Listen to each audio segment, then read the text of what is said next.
In 1964 looks like it might be the year of the ballot or the bullet. Because Negroes have listened to the trickery and the lies and the false promises of the white man now for too long. And they're fed up. They've become disenchanted. They've become disillusioned. They've become dissatisfied. And all of this has built up frustrations in the black community that makes the black community throughout America today more explosive than all of the atomic bombs the Russians can ever invent. Whenever you got a racial powder keg sitting in your lap, you're in more trouble than if you had an atomic powder keg sitting in your lap. When a racial powder keg goes off, it doesn't care who it knocks out the way. Understand this, it's dangerous. And in 1964, this seems to be the year.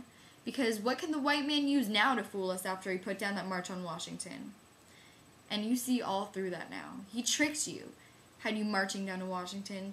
Yes, had you marching back and forth between the feet of a dead man named Lincoln and another dead man named George Washington, singing, "We shall overcome." He made a chump out of you. He made a fool out of you. He made you think you were going somewhere, and you ended up going nowhere but between Lincoln and Washington. And in 1964, you'll see this young black man, this new generation asking for the ballot or the bullet. That old Uncle Tom action is outdated. The young generation don't want to hear anything about the odds are against us. What do we care about odds? When this country here was first being founded, there were 13 colonies. The whites were colonized. They were fed up with this taxation without representation, so some of them stood up and said liberty or death. Though I went to a white school over here in Mason, Michigan, the white man made the mistake of teaching me that Patrick Henry was a patriot and George Washington wasn't nothing nonviolent about old Pato George Washington.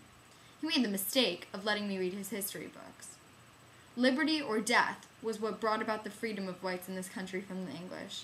They didn't care about the odds. Why, they faced the wrath of the entire British Empire. And in those days, they used to say the British Empire was so vast and so powerful, the sun would never set on it. This is how big it was. Yet these 13 scrawny little states, tired of taxation without representation, tired of being exploited and oppressed and degraded, told that big British Empire, liberty or death.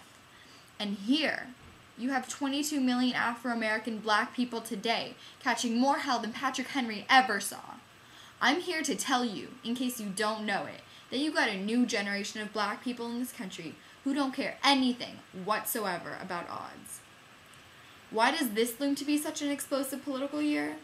Because this is the year of politics. This is the year when all of the white politicians are going to come into the Negro community. You never see them until election time. You can't find them until election time. They're going to come in with false promises, and as they make these false promises, they're going to feed our frustrations, and this will only serve to make matters worse. This is why I say it's the ballot or the bullet. It's liberty or it's death. It's freedom for everybody or freedom for nobody. America today finds herself in a unique situation. Historically, revolutions are bloody. Oh yes, they are. They haven't never had a bloodless revolution or a nonviolent revolution. That don't happen even in Hollywood.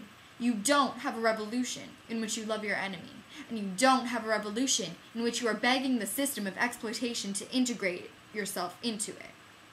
Revolutions overturn systems. Revolutions destroy systems. A revolution is bloody, but America is in a unique position. She is the only country in history in a position actually to become involved in a bloodless revolution. The Russian Revolution was bloody, Chinese Revolution was bloody, French Revolution was bloody, Cuban Revolution was bloody, and there was nothing more bloody than the American Revolution.